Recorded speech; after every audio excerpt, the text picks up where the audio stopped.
Lesson 15. The caregiver who lives far away. Long-distance caregiving is one of the most demanding forms of support you can offer a person with a mental illness. In a sense, you live in two worlds at once, in your own everyday life, with your family, work, and responsibilities, and simultaneously in the world of the ill person who lives tens or even hundreds of kilometers away. This double life is not a theoretical difficulty, but a real psychological state that pulls at you every single day. Whatever you do on your side, part of your attention remains in the place where the ill person lives. That is why caregivers who live far away often feel that none of their roles is complete. They are not fully present in the life of the ill person, nor in the life of their own family. Community psychiatry is particularly interested in this type of split attention because it alone can be a source of chronic tension, regardless of whether anything worrying is actually happening with the ill person at a given moment. The greatest burden of this form of care is not the physical work, but the constant uncertainty. You do not know what the person's condition really looks like between conversations. You have no certainty that they are taking their medication. You cannot assess whether their social relationships are stable. You see only fragments, snapshots of conversations, messages, short phone calls, often colored by emotion or fear. The rest you have to fill in yourself, and this filling in usually works against you. The mind of a long-distance caregiver works like a radar. It constantly scans and listens, even when the ill person is asleep and you are hundreds of kilometers away. Long-distance care is also exceptionally lonely. The ill person's family expects you to make decisions, provide financial support, organize treatment, and respond to crises, even though you physically cannot even enter their flat and see what is really happening. Your own family, on the other hand, sees that mentally you are somewhere else. Your partner may feel overlooked, your children may feel that the illness of someone they never even see is impacting their quality of life. You, meanwhile, although physically present, remain inwardly in two homes at once. The psychological consequences of long-distance caregiving. Long-distance care has its own characteristic psychology. It is not simply care, just done remotely. It is life in constant tension between what you know and what you cannot possibly know. In caregivers who live far away, one feeling usually dominates: helplessness. You know you are responsible for the ill person, but you have no influence over their daily life, and this creates a tension that does not disappear even in calm periods. You can answer the phone, you can organize things, you can pay a bill or book an appointment, but you cannot look the person in the eyes, gauge their mood, or check whether something has slipped out of control. The lack of physical presence creates a constant unease that psychology calls vigilant tension. The second dominant element is anxiety, but a specific kind of anxiety, not based on knowledge, but on imagination. When you cannot see the ill person, your mind automatically fills in the blanks. If they do not pick up the phone, you assume the worst. If they sound too calm, you suspect they are hiding something. If they sound too chaotic, you fear an episode is beginning. Psychotherapy describes this mechanism as caregiver catastrophizing. It is a natural reaction to a lack of control. Your mind would rather prepare you for catastrophe than risk assuming that everything is fine. The third and strongest element is guilt, quiet, persistent, and much more corrosive than in local caregiving. Caregivers living far away often feel they have left the ill person, even if objectively they had no choice. They feel that they have a better life than the ill person, that their family has the peace the ill person does not, and that this difference is a kind of moral burden. Shame is also common, shame that they cannot be on the spot, that they do not see the person as often as the family expects, that they do not react as quickly as they would like. All of this forms a mix of emotions which, if left unnamed, can silently take over your whole life. The most dangerous aspect of this emotional triad is its chronic nature. Helplessness, anxiety, and guilt do not appear only in crises, they are there in the background every single day, even when things are relatively stable. You work, talk to your family, rest, and somewhere inside an inner monitoring system is always running, checking whether the next call is coming, the next request, the next piece of news that cannot be handled at a distance. It is precisely this constant state of readiness that causes many long-distance caregivers, after years, to experience symptoms of burnout, depression, or chronic anxiety. This reaction is natural, but it is not inevitable. Long-distance caregiving becomes destructive only when the caregiver treats these emotions as something that is their duty. The truth is different. You are not obliged to feel fear or guilt in order to be a good caregiver. You are not obliged to know everything or have every situation under control. The only thing you truly must do is maintain your own psychological stability, because without it care, especially at a distance, quickly begins to exceed human limits. What you can do from a distance, and what you cannot. In long-distance care, the hardest but also most liberating moment is realizing where your actual possibilities end. A caregiver who lives far away rarely has it easy in this respect, because the situation itself pushes you into feeling you must react to everything, even to things that are beyond your reach. Until you see this clearly, you will operate in a mode of constant pressure, like a rescuer trying to put out fires over the phone.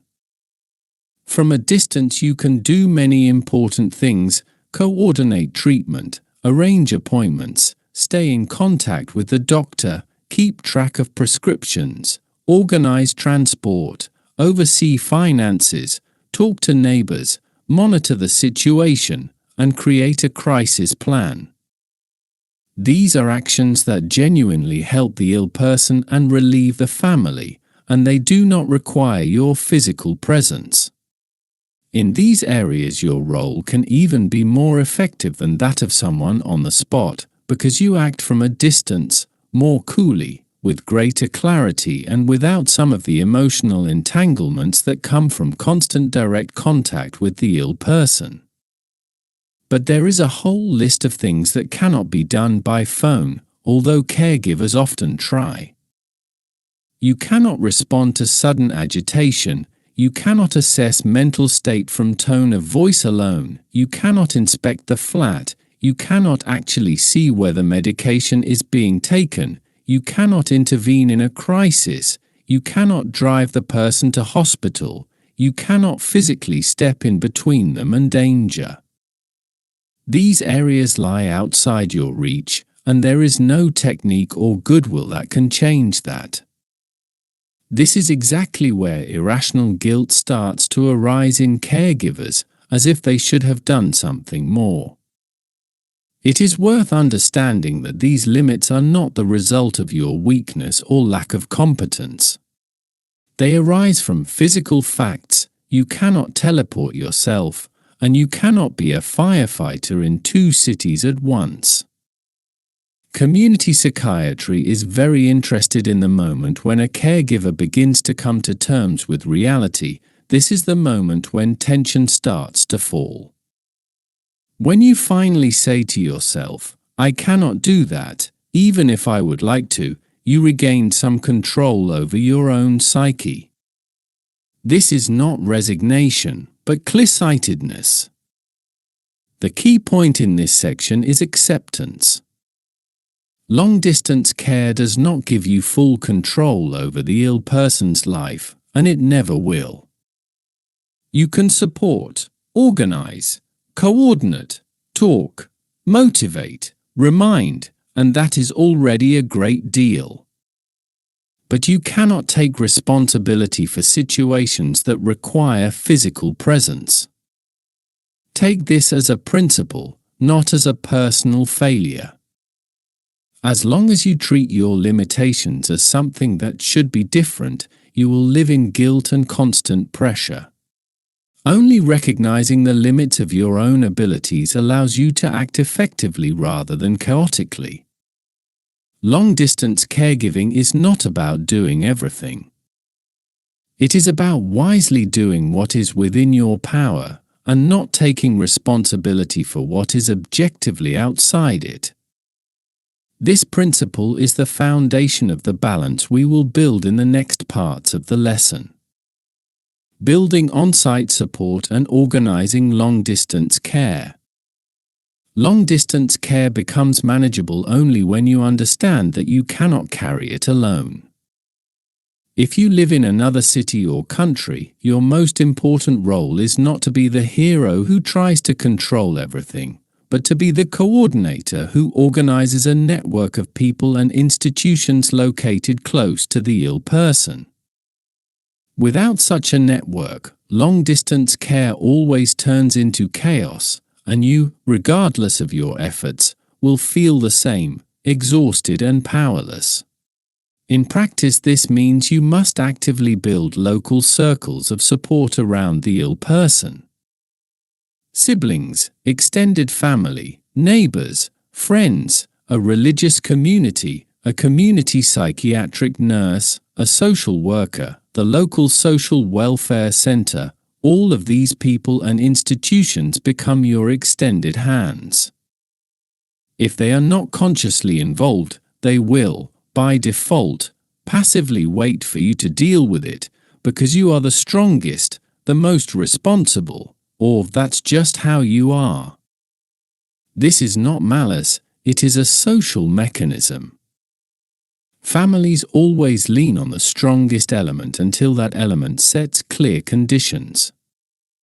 This is why a key part of this lesson is learning how to talk to the family in a way that does not sound like a request for help, but like the handing over of responsibility. "Can you help?" does not carry as much weight as "your task is to keep track of doctor's visits this month," or "from now on, you are the one who answers the phone when mum has a problem at night." Such statements are neither aggression nor manipulation, they are a fair division of duties that protects your own family from overload. If you do not introduce them consciously, no one will introduce them for you. And a long-distance caregiver who works alone will quickly lose their strength. Equally important is creating a real care structure, what community psychiatry calls a safety frame. This means you cannot be available 24/7. A phone that is on at all hours leads only to burnout. You need to set fixed days and times for contact, even if this initially meets with resistance from the ill person or the family. You need to keep your own care notebook, dates, medications, appointments, symptoms, contact details for doctors, all in one place, so that your head is not the only storage for information. You need to create a crisis plan for situations that cannot be resolved by phone: who goes to the ill person, who calls the ambulance, who represents them in hospital, who can enter the flat immediately. Technology allows a lot, but only when used wisely. Video calls can help you assess the person's state, but too much contact, especially chaotic, unstructured contact, creates more tension than calm. The rule is simple: contact should help you, not tie you to the phone with an invisible leash. That is why you need clear rituals, 2 shorter contacts instead of 10 random ones, conversations that have a purpose rather than calls just to check if they're alive, predetermined times when you can focus on your own life without feeling you are doing something wrong. Well-organized long-distance care is not based on constant vigilance. It is based on everyone knowing what they are supposed to do, the ill person, the family, the local support network and you. Then the burden is spread more evenly, and care ceases to be a source of panic and becomes a process that can be managed. And most importantly, only then do you gain the right to your own life, not at the ill person's expense, but in line with the reality of the situation you are in. Protecting your own boundaries and family life. If you live far away from the ill person, you will very quickly notice that the boundaries between your private life and your caregiving role start to blur. This doesn't happen suddenly, but gradually, almost imperceptibly. The phone rings during dinner, conversations about the ill person push into your weekend, messages from their family arrive late at night, and you, even if you are physically in your own home, are mentally in the ill person's flat. This state of constant alert is the greatest enemy of a long-distance caregiver. It destroys your relationship with your partner, generates tension in the family, and makes care start to eat up parts of your life that should never have been given over to it. Caregiving psychology emphasizes that a caregiver who lives far away has the right to clearly defined boundaries and, just as importantly, has the duty to defend them. Not because they are selfish, but because without these boundaries they stop being an effective caregiver. Boundaries are not a luxury, they are a condition of psychological stability. You need to learn to say openly that you do not discuss the illness at all hours, that you don't pick up the phone at night unless there is a crisis, and that there are times when you are fully present with your family or at work. These rules only work if you respect them yourself. If you break them with every phone call, those around you will quickly realize that your boundaries are just declarations, not real protection. Another key element is protecting your own family from an unnoticed emotional drain.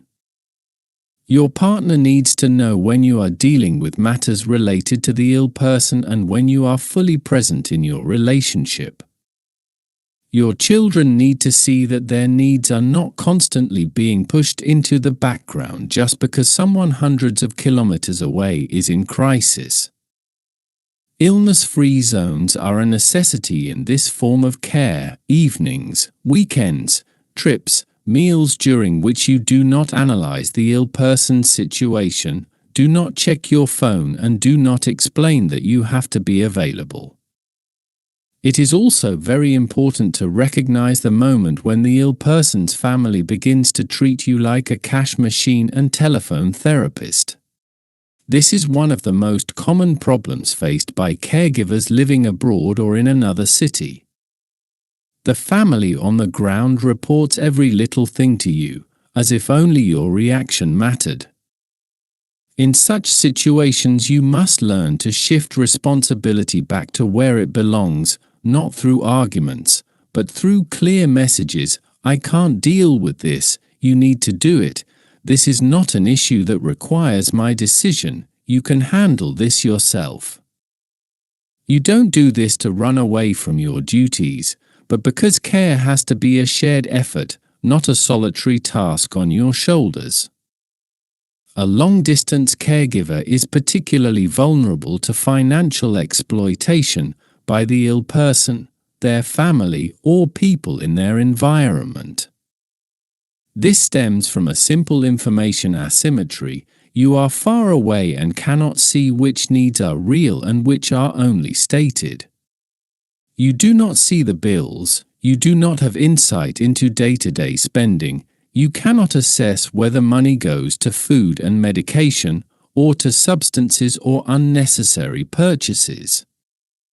The person who lives nearby always has more knowledge of the situation than you do, so if you do not establish clear rules, you will easily slip into the role of remote sponsor who pays for everything while nobody feels responsible for how that money is used. Financial abuse can take many forms. The ill person may present every need as urgent and essential, not out of malice, but because in their state, anxiety and disordered thinking often make every discomfort feel like a catastrophe. The family, in turn, may exploit your physical absence, creating a narrative in which you are the one who should give more, because you live abroad or because you have it better. This is one of the patterns seen most often. The long-distance caregiver becomes the only source of funds, and the rest of the family, even if they're on the spot, gradually withdraw from both emotional and material involvement. This is not necessarily a result of bad character, but a social mechanism. People automatically shift responsibility onto the person who gives the most. The biggest problem is that the long-distance caregiver cannot see the line between genuine need and manipulation. If the ill person says, "I have nothing to live on," it is hard for you to verify. If the family asks for help paying bills, it is hard to judge whether the request is justified or stems from neglect. If new expenses keep appearing, you feel forced to choose between two demons: the fear that if you refuse you will cause harm, and the fear that you are being exploited. This is one of the most emotionally draining aspects of long-distance care. Family therapy and research on long-term caregiving clearly state that a long-distance caregiver must introduce financial limits, otherwise they will always end up in a spiral of abuse. The rule is simple: help, but do not fund everything without oversight.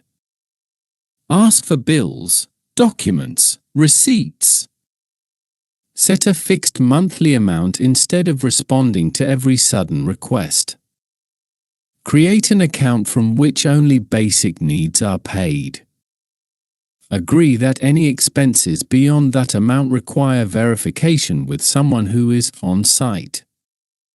If you do not introduce structure, you will quickly feel that your help no longer has any boundaries, and that is a straight road to exhaustion. You must also remember that your money is not a family obligation, but a choice. Even if the ill person is your parent, sibling, or child, that does not mean you are automatically required to finance everything that happens in their life.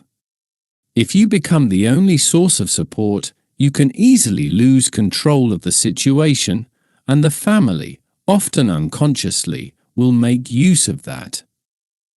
For your own protection, you must learn to say no without constant explanations and without feeling guilty. You are not refusing because you do not want to help, but because you want to help in the long term, and to do that you must maintain your financial and psychological stability. There is another important truth that a long-distance caregiver often overlooks. When someone asks you for money, they are not necessarily asking for help. They are asking for an immediate solution to a problem that may not be your responsibility at all. Your role is not to replace adults in their own duties, but to support the ill person within limits that keep your own life at a safe level. If you break this rule, sooner or later you will fall into a trap from which getting out will require painful decisions. Boundaries protect you from burnout, but they also protect the ill person. A caregiver who has no life outside their caregiving role very quickly becomes frustrated, irritable, indifferent, or explosive. These are natural consequences of overload, not signs of a lack of love. If you want to be a caregiver who helps wisely, you must take care that your life does not turn into a single, continuous function of responding to the phone. Your relationships, mental health, sleep and the peace of your home are not obstacles to care, they are the foundation without which no form of support can function. Guilt, the caregiver's boundaries and the moment when long-distance care stops working. In no other form of care is guilt as present as it is in long-distance caregiving.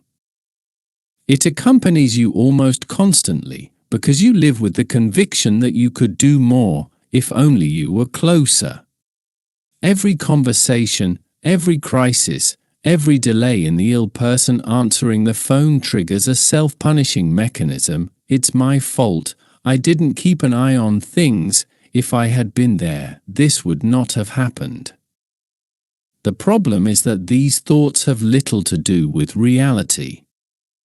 They do not arise from facts, but from emotions, especially fear and lack of control. Until you learn to recognize this mechanism, guilt will lead you instead of warn you.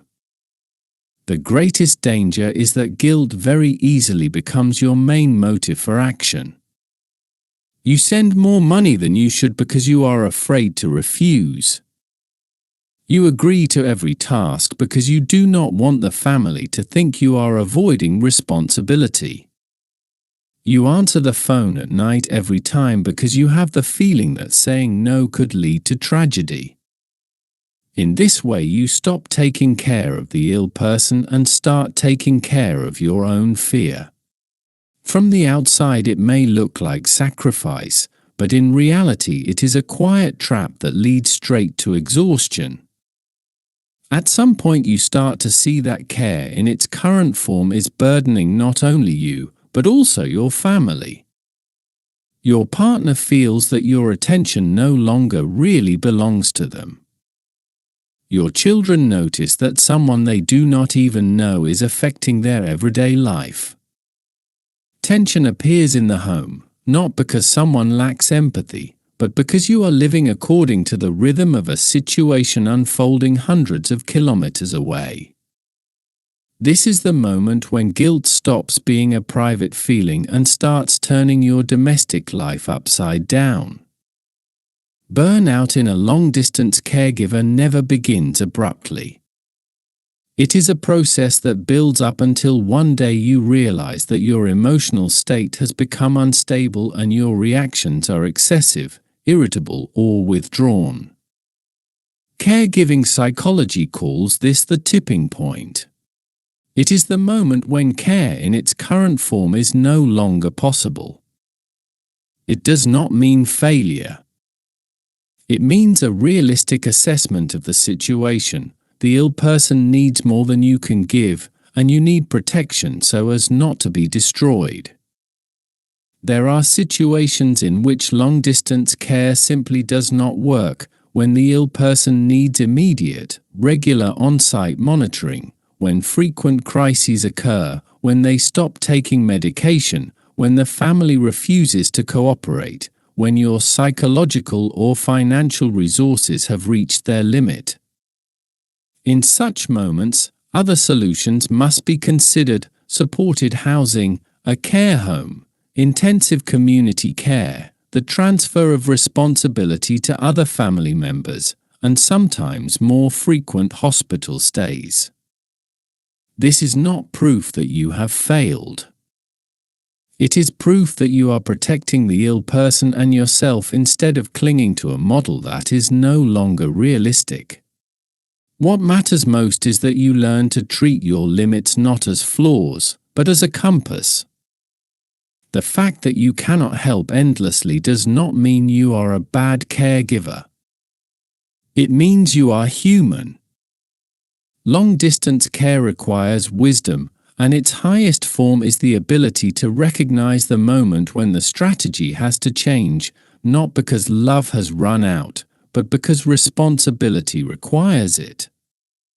If you are to be an effective caregiver, you must first be a caregiver who knows how to protect themselves. Otherwise, you will lose your strength, your patience, and, in the end, your ability to help anyone at all. That is why boundaries are not opposed to care, they are its condition. Summary. Long-distance caregiving is one of the most demanding support models you can face. You live in two places at once, working in your own world while simultaneously reacting to events in the ill person's life, events you cannot see, cannot control, and in which you cannot personally participate. This split attention naturally gives rise to fear, tension, and guilt, feelings stronger than in almost any other form of care. They are not evidence of your weakness, but a consequence of taking on responsibility greater than physical distance really allows. This lesson shows that effective long-distance care requires one thing: clear-sightedness. You must know what you can realistically do and what you will never be able to do, however much you might want to. You must build around the ill person a network of people on the spot who will do what you cannot do remotely. You must create clear routines and rules so that your life does not turn into a 24-hour control center. And above all, you must learn to protect your own boundaries, financial, emotional, and family, because without them you will quickly lose the ability to help anyone. You also need to understand that there comes a point when the long-distance care model simply stops being viable. This is not a failure, but the consequence of a situation in which the ill person's needs exceed your capabilities. Decisions to change the form of care do not speak of a lack of love, but of responsibility. The ill person does not need a caregiver who is exhausted, frightened, and deprived of their own life. They need someone stable, who can help wisely and over the long term, and you will only build that stability if you learn to respect your own limits. Long-distance care is hard, but it does not have to be destructive. It requires honesty with yourself, the ability to delegate tasks, and the courage to admit that not everything depends on you. That is where caregiver maturity lies, in the awareness that your role is not to be everywhere at once, but to manage the situation in a way that protects both the ill person and you from the consequences of overload. With this balance, care becomes possible, and you remain someone who can truly help without destroying your own life.